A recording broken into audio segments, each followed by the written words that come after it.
Other than playing in bands, a lot of recording for some Australian bands, a lot of advertising jingles with people like Mike Brady, who wrote Up There Kazali, who's also a hell of a songwriter. And his last album was in Nashville. He and I have been friends and worked together for years.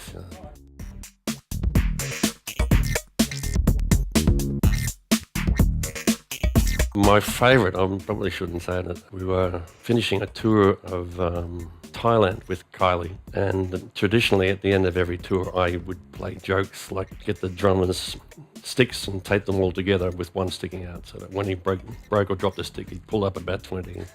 But of course I'm working for Kylie, so I had to run it by her first and saying, we're playing tricks, we're messing around and so on. And she said, I'll get you.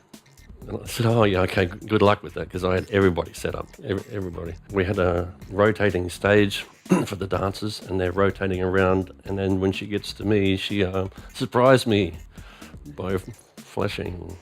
And so she definitely got me. I'm not sure what I played, but it wasn't the right part. I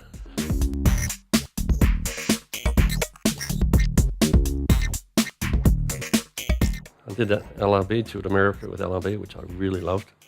And it was good for me because I started out with Air Supply, which was all hands-on, with no sequencing at all, and then over the years sort of drifted into synthesizers, sequencing, a lot of sequencing with Kylie, because you couldn't reproduce that dance music without some sequencing happening, sampling, and then to go back to playing just hands-on again with Little River Band was just insane.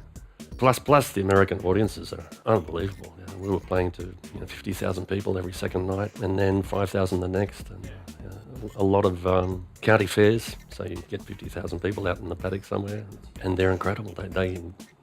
You really know when they enjoy it.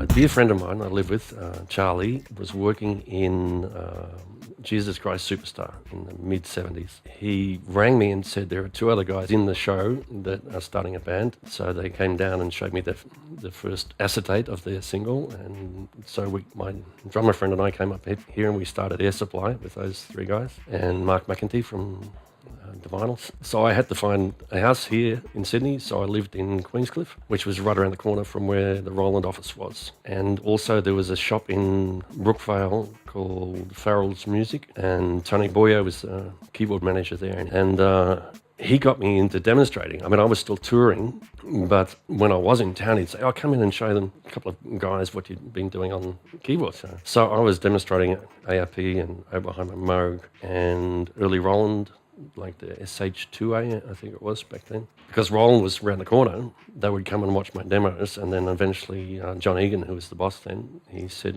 come and do some for us. And then in 1981, Roland released the Jupiter 8. He rang up and said, we're doing a national tour, can you come and demonstrate the Jupiter 8? At that tour, I met Mr. Kakashi from Roland, and he invited me to Japan, and I've been a consultant since then.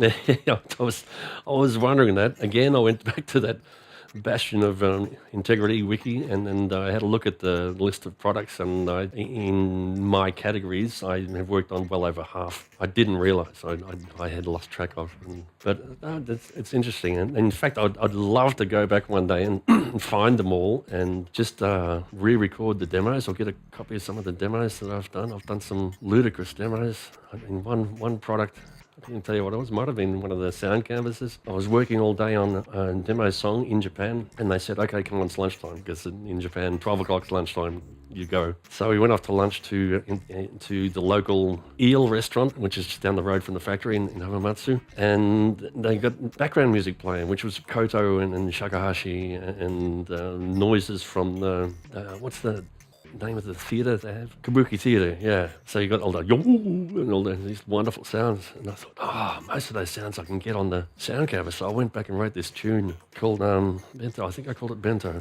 or something. And then there was another, I just thought of another demo I did. I did a demo for the W30, which was an early sampler we had that had a sequencer built in, so we could include a demo with that. And I sat down with my acoustic guitar and I recorded all the strings, and then I recorded all the strings again with me hammering rather than picking. And then I recorded some string slides, and then I recorded all the releases of each note I was going to play. And then I had to program it so that every time a note finished, this release would play. And if I wanted to do hammer-ons, I had to put that on another channel. And I created this thing that started to sound like an acoustic guitar. I thought, that's great, but it needs a melody. So I rang up my friend Penny down here in Melbourne, Penny Dyer, and said, come and sing on this for me. And I said, but you can't sing much. You just got to sing the last line, and for the rest of it, just go do. And I sampled all the do's and this last line. So it sounded like I had a complete song where she's going do, and this one line at the end. And paid her for the demo, but didn't realise that Roland Japan liked the sound of the do's so much, they put it in every sound canvas they ever made. So I'm always apologising to Penny because she only got paid for the first session, not the